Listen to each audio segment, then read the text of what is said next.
Everyone, this is Dr. Ben here. CBT has been shown to be a very effective treatment for tinnitus. Cognitive behavioral therapy techniques help. Today, Dr. Tracy and I are going to go into the 12 common types of negative thinking and how you can master them to help live with tinnitus. Hello, Treble Health community. We've brought back one of our most popular podcast guests and Treble Health audiologist, Dr. Tracy Peck Holcomb, who lives in California. Dr. Tracy, thanks for joining us again. Today, we're here to discuss the 12 types of negative thinking when living with tinnitus. Dr. Tracy, why is this so important for our patients to master? I think that, we've talked a lot about how important cognitive behavioral techniques can be as part of tinnitus treatment program. And learning these, I think the first step in that is understanding and identifying what those types of thoughts are and being able to understand the basis of those in order to then learn how to restructure and reframe them. So this is a handout that I use pretty consistently with my patients and find it really beneficial and useful. So I wanted to share it with.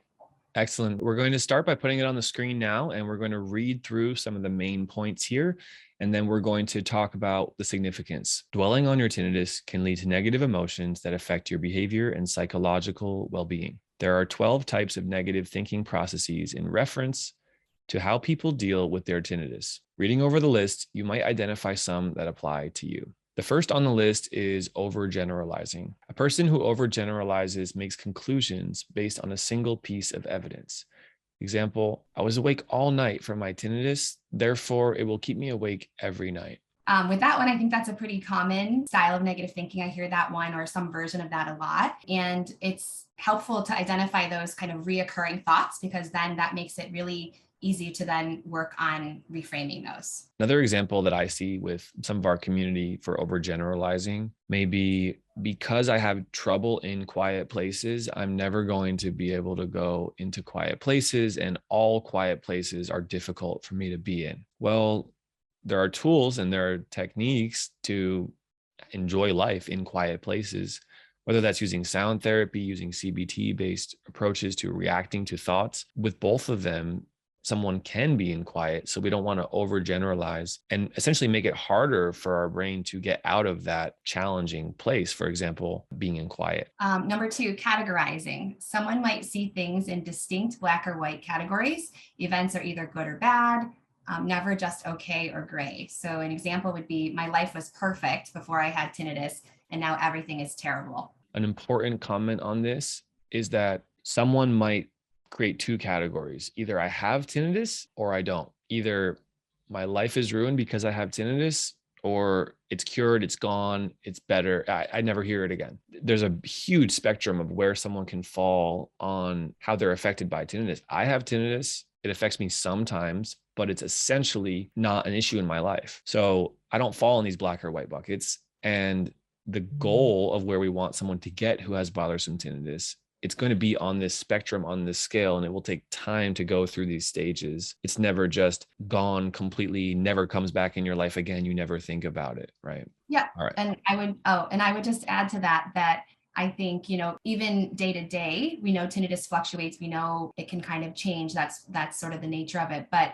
you can usually, when talking with patients, even if we're having a really hard tinnitus day, there's usually at least something that day that's happened that is not terrible, that actually was enjoyable. And it's just a matter of starting to focus and reshift the thoughts to those things versus letting the overwhelming automatic negative thoughts flood in and take over. Number three, filtering. A person focuses on a single negative event, ignoring or forgetting any positive aspects. More sort of expanding upon that one, Ben, I think that a lot of times people don't even know, like if you're at a party or an event or somewhere with friends and family that might not even know you have tinnitus, they're just happy to see you. They don't even know that you have it. So just having you be there is a positive thing. And certainly tinnitus isn't going to be the main focus of that particular event or situation. Number four, mind reading. Someone assumes they know exactly what someone is thinking or how they are feeling. So for example, when I ask people to repeat themselves, they hate me and think that I am stupid. So a more common example specific to tinnitus that I hear a lot is patients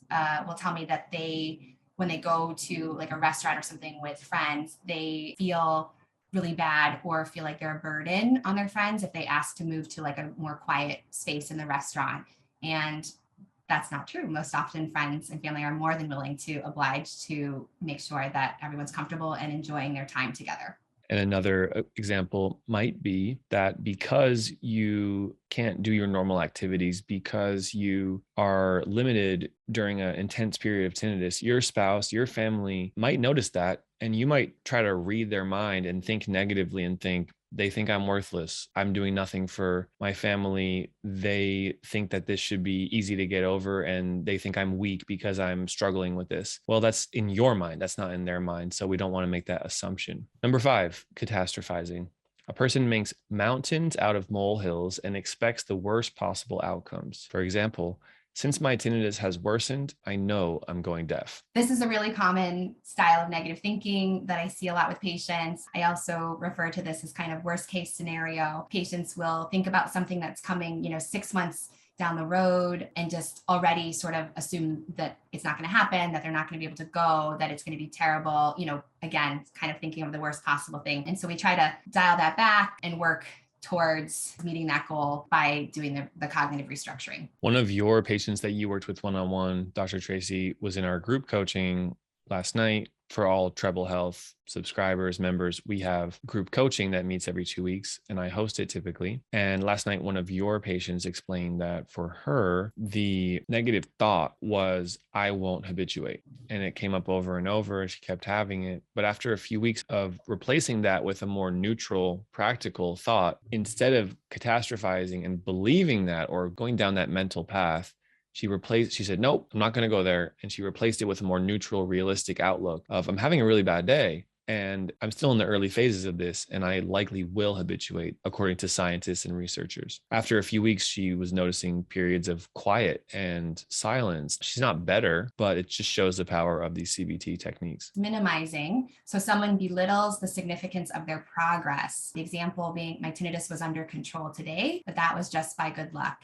I hear this one all the time, and I make it a point in sessions with patients to really have them reflect back to me how much progress they've made. I think in the day-to-day, it can be hard to really notice, but if you look at kind of, take a bird's eye view, step back a little bit and look at the trends, it's amazing the amount of progress people can make. Sometimes they're big jumps, sometimes they're little jumps, but every progress is progress. And so the more we can sort of reflect on that in sessions and through the cognitive behavioral techniques, the more patients can believe it and be proud of the work that they're doing. And we have a way to scientifically measure what is a significant improvement, what is a significant change of your progress. Sure, we know that there's micro fluctuations, and that might not mean much in your overall question of, am I better? But when we measure the tinnitus functional index over different periods of time, we can tell you, hey, research has shown this is a significant change. This is not just a day-to-day variability here. You're actually getting better. That does a lot to someone's confidence and just motivation to keep going. As we're halfway through this video, I want to encourage those who are new to our YouTube channel to find the subscribe button and subscribe to the Treble Health YouTube channel. Stay connected. We have a lot of great information for tinnitus. Thank you so much. Let's continue on with the next 6 common negative thinking of tinnitus. Number 7, personalizing. A person blames themselves for the negative things that are out of their control or blames themselves for problems that aren't real. For example, my tinnitus was so irritating and I ruined everyone's evening because of it. So an example of this in real life would be, you go to work and your coworkers are having, just a bad day, has nothing to do with you, but you think because a patient might think because of their tinnitus and how they're outwardly responding or something like that to that coworker, that it's their fault that their coworker's having a bad day, when it really has absolutely nothing to do with them. And it's not anything that's in their control. Conclusion jumping. Someone draws hasty conclusions despite lacking evidence. So for example, I know I'm losing my hearing, even though the hearing test didn't indicate it. Very popular thought. Yes. Is that something's wrong with my ears. The test showed normal hearing. They must have missed something. I must need to get another test, a more specific test. Okay, it's true that you can test hearing more finite. You can get an otoacoustic emission, OAE test. You can get a high frequency test, but no one's hearing is perfect. So if those tests show something is off, that's expected. Jumping to conclusion is going to be thinking things like, my hearing is actually bad, even though the test showed that it's typically in the normal range and a standard test showed it's normal hearing. Another example of this is I have to overprotect my hearing because now my ears are way more sensitive and I'm going to lose my hearing more quickly because I have tinnitus. There's no science to support that. Your cochleas are not more sensitive because you have tinnitus. So jumping to conclusions is something people do when there's no education on the matter, or when there's a lack of information and high quality, education on what's going on. And that's partly what professionals do to help. Number 9, emotional reasoning. A person makes an assumption based on their gut feeling alone. For example, my tinnitus makes me feel hopeless, so it will never get better. This one comes up a lot as well. I mean, a lot of them come up a lot in working with patients. And I think that this one, feelings affect our behavior, or they can affect our behavior. So if someone's feeling like that, my tinnitus makes me feel hopeless, it's never going to get better, that might lead them to being like, well, there's no point in me trying sound therapy. There's no point in me working with, one of the audiologists at Treble, because it doesn't matter. And so really stopping and checking the way that you're feeling about the tinnitus can actually have effects on your actions too. And so identifying those thoughts and being able to sort of, again, reframe them or restructure them actually helps with taking action and being proactive about getting better with your tinnitus too, learning the tools that you need to, work through that process of habituation. 10, imposing. So someone has steadfast rules about what one should think or feel and gets frustrated when the rules are not adhered to. So for example, having tinnitus should not upset me and nobody else should worry about my condition either. An example of this may be if you're expecting habituation to be a smooth process where you have boundaries, you have an outline, you have a map, and it's going to go smooth and steady until you're better, you're going to be surprised and quite upset when you have spikes, you have a bad day, something is out of your control, like sudden loud noise of a car honking when you're walking on the street. But that's not supposed to happen. Well, don't be so strict or harsh with yourself and just accept that life has unexpected circumstances and you can still habituate. You can still get better. I just want to add to that one that I think, the opposite actually we don't want people to just be like, well, this shouldn't upset me, so I need to kind of just try to, grit my teeth and bear it and get through it. I can't believe this is, causing this, and this to happen.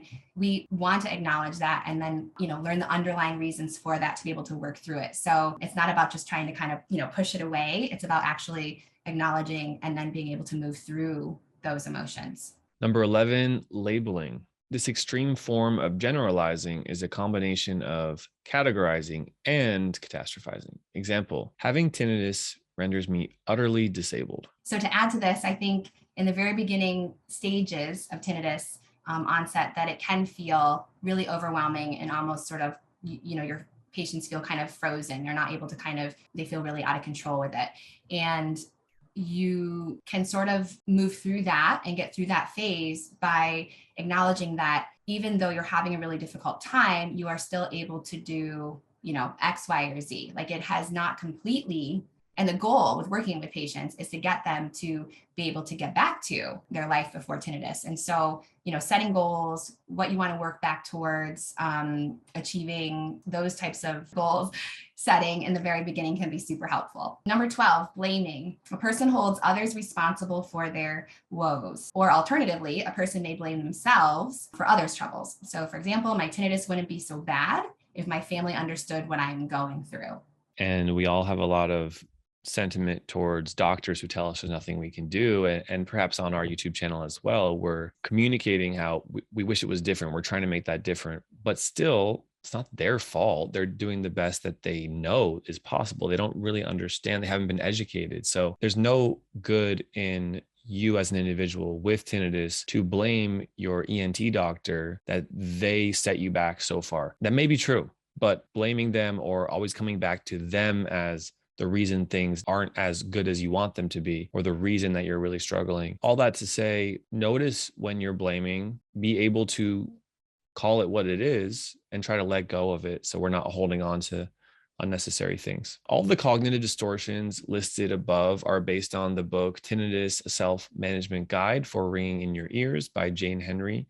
and Peter Wilson. My name is Dr. Ben Thompson. I'm here with Dr. Tracy Peck Holcomb. We are audiologists with Treble Health. If you are in need of help for tinnitus, please do find us and reach out at treblehealth.com. CBT is something that we focus on. We perform CBT techniques for tinnitus as well as personalized sound therapy relief. Thank you for watching this video, and we'll see you on the next one here. Bye-bye. Thank you for watching today's video with Treble Health. Check out our next video by clicking the button on this screen or another recommended video. And if you're not already, make sure to subscribe to our YouTube channel.